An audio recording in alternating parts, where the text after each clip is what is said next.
rumah di London, rumah di Australia. Dari mana wang itu? Curi dari rakyat. We have to stop this. And this adalah keputusan bersama. Menolak kegelapan, menolak rasuah, menolak penindasan. Ini arti sambutan Deepavali. Macha, orang nak syok-syok sambut Deepavali.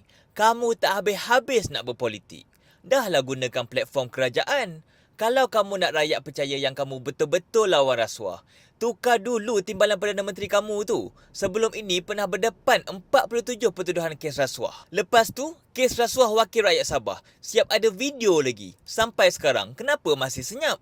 Isu rasuah terowong Lim Guang Eng. Kenapa kamu tak pernah kata apa-apa pun? Kemudian di Telegram, grup edisi siasat yang hampir hari-hari dedahkan kes rasuah. Kenapa kerajaan Malayani pergi sekat? Tak lupa juga dakwaan Bloomberg, kamu beri arahan kepada Ketua SPRM supaya jangan siasat Farhaj bekas setiausaha kamu.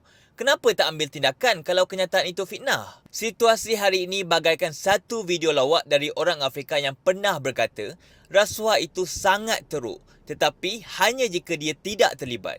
Kalau dia terlibat, dia akan pertahankannya. Jadi kamu sebagai PM dah ada kuasa, jalankan kerja. Pastikan adil dalam melawan rasuah. Jangan pilih bulu. Barulah kami sebagai rakyat respect dan percaya melalui tindakan yang kamu ambil. Bukan hanya meratih hari-hari cakap lawan rasuah, tapi tindakan tidak begitu jelas dan seperti berat sebelah.